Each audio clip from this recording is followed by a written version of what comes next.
Selamat malam, Ibu Bapak, Saudara-saudara yang terkasih di dalam Kristus. Kita sungguh bersyukur kepada Tuhan untuk kasih setia dan pemeliharaannya yang memungkinkan kita bisa kembali dipertemukan, dipersekutukan di dalam syafaat malam pada malam hari ini. Baik, belum tentu benar. Demikian judul cerita singkat yang menjadi bahan refleksi atau perenungan kita pada saat ini. Ada sebuah kota pertanian kecil yang hanya dapat dicapai melalui jalan yang sempit dan ada sebuah tikungan yang buruk. Sering terjadi kecelakaan, khususnya di tikungan yang disebut tikungan maut itu. Pendeta di kota itu berulang menekankan dalam khotbah-khotbahnya bahwa para anggota jemaat yang notabene adalah penduduk kota itu haruslah menjadi orang-orang Samaria yang baik hati.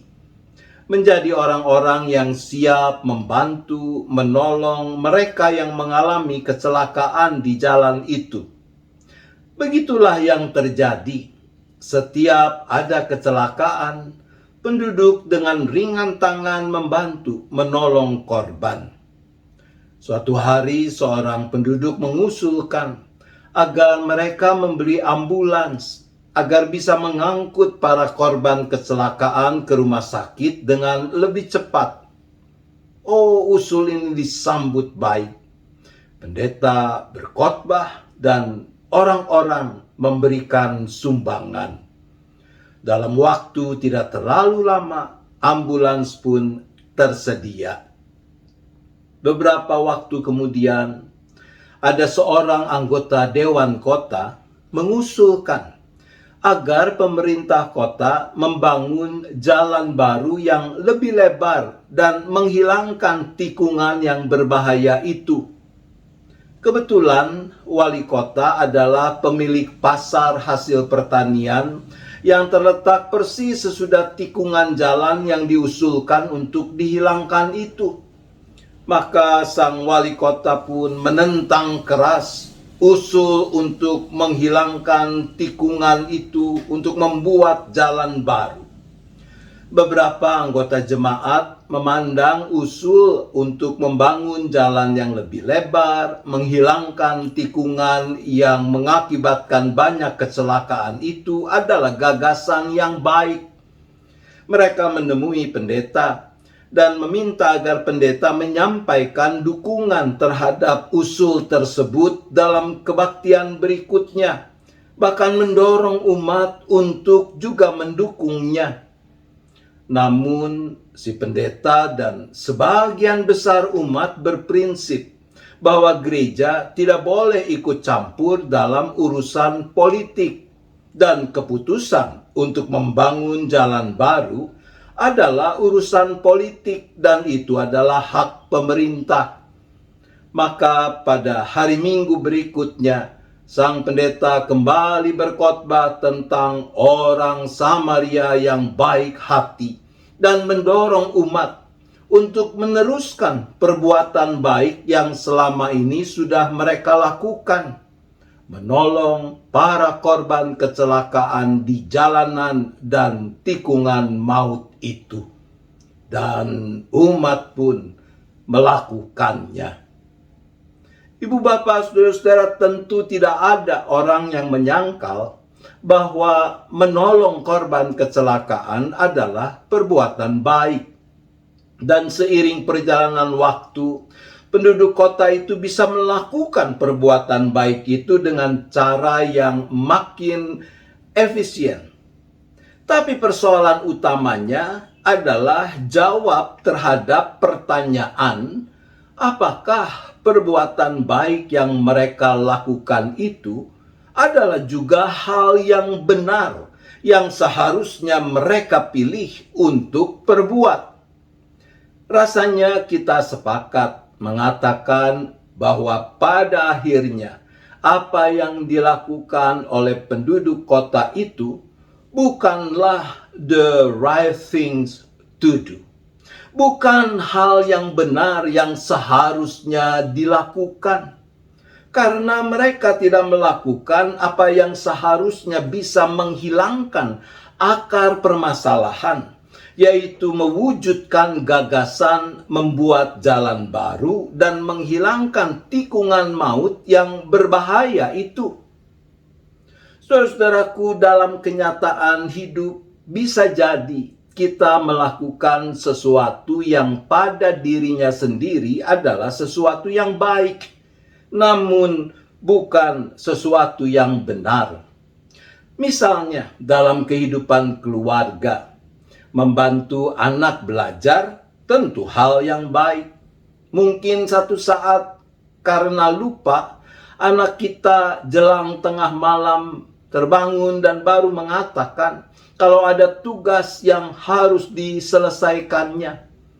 Karena kita berpikir bahwa anak kita harus istirahat cukup agar besok jangan ngantuk di sekolah dan supaya ia tidak dihukum, maka kita memutuskan untuk mengerjakan tugas yang harus diselesaikannya itu. Sekali lagi, hal membantu pada dirinya sendiri adalah sesuatu yang baik. Namun kita harus bertanya, apakah dalam situasi seperti contoh di atas itu adalah sesuatu yang benar?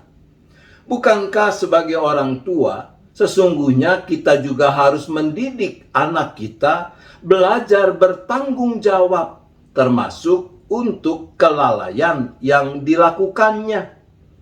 Atau di gereja, biasanya ada jenis pelayanan untuk membantu orang yang berkekurangan.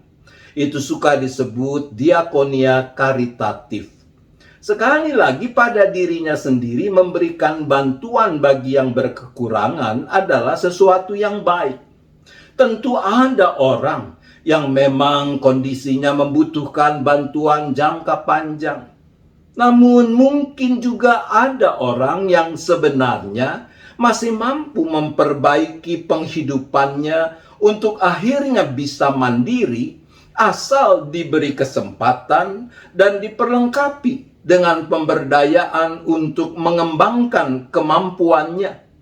Nah, bagi mereka yang ada dalam kategori ini, pilihan gereja untuk terus hanya memberikan bantuan karitatif perlu dipertanyakan. Apakah memang itu hal yang benar untuk dilakukan? Atau jangan-jangan itu dilakukan karena gereja enggan repot melakukan pemberdayaan? Di dalam surat Efesus pasal 4 ayat 23 dan 24 dikatakan, supaya kamu dibarui di dalam roh dan pikiranmu, dan mengenakan manusia baru yang telah diciptakan menurut kehendak Allah di dalam kebenaran dan kekudusan yang sesungguhnya. Dibaharui di dalam roh dan pikiran. Kita akan fokus pada pengertian roh atau pneuma.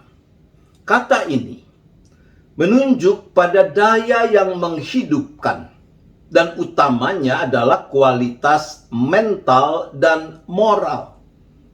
Mental dirumuskan sebagai kebiasaan, cara mempersepsikan sesuatu yang menghasilkan perilaku tertentu.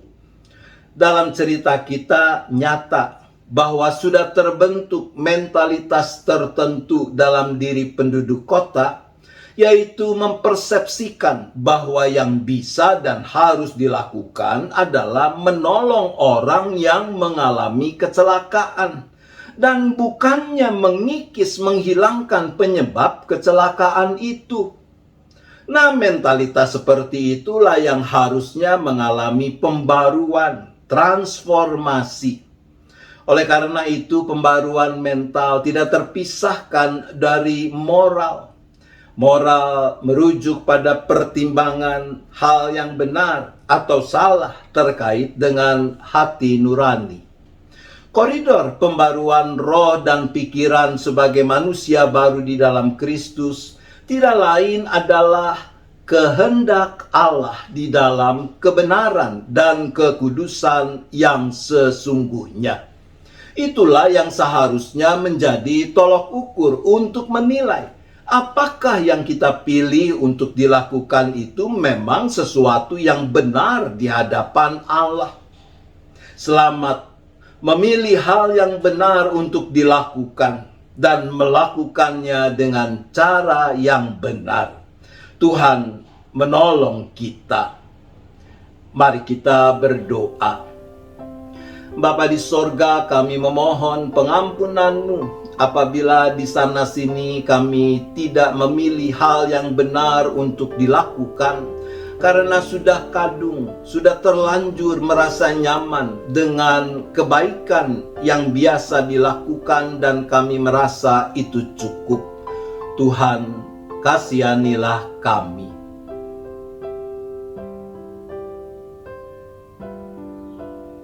Berikanlah kepada kami kekuatan, kebijaksanaan untuk berproses dalam pembaruan hidup, agar makin mampu memilih hal yang benar untuk dilakukan dan melakukannya dengan cara yang benar di dalam semua ruang lingkup dan aspek kehidupan. Tuhan, tolonglah kami.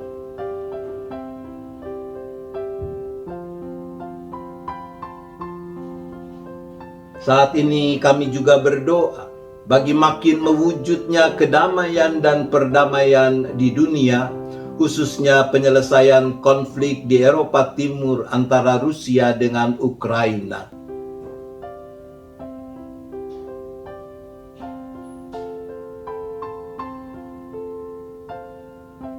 Kami berdoa bagi bangsa dan negara Indonesia di mana kami menjadi bagiannya, dengan berbagai pergumulan yang masih dihadapi. Kami bersyukur tentu untuk upaya penanganan pandemi yang semakin membuahkan hasil.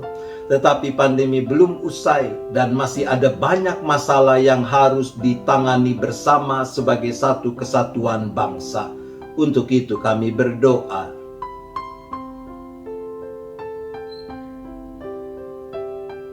Kami berdoa bagi gereja di dalam menjalani hidup persekutuan, pelayanan, dan kesaksiannya, agar gerejamu di mana-mana tempat, termasuk jemaat GKI Gading Indah, makin dimampukan untuk memuliakan Tuhan, untuk hadir sebagaimana mestinya garam dan terang dunia. Untuk itu kami berdoa.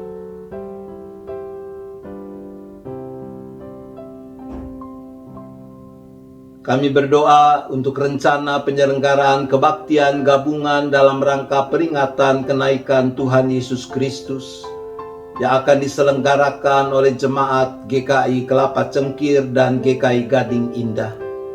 Kami berdoa bagi rangkaian persekutuan doa pra-Pentakosta, bagi kebaktian Pentakosta sekaligus pengucapan syukur tahunan yang juga akan diselenggarakan awal Juni nanti.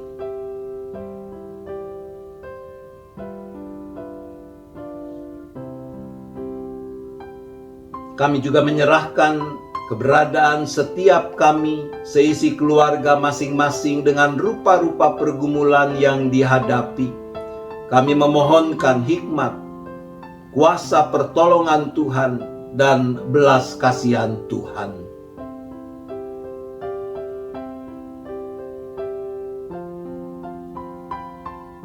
Kalau sebentar kami akan beristirahat, kembali kami serahkan seluruh keberadaan kami ke dalam tangan pengasihan pemeliharaan Tuhan.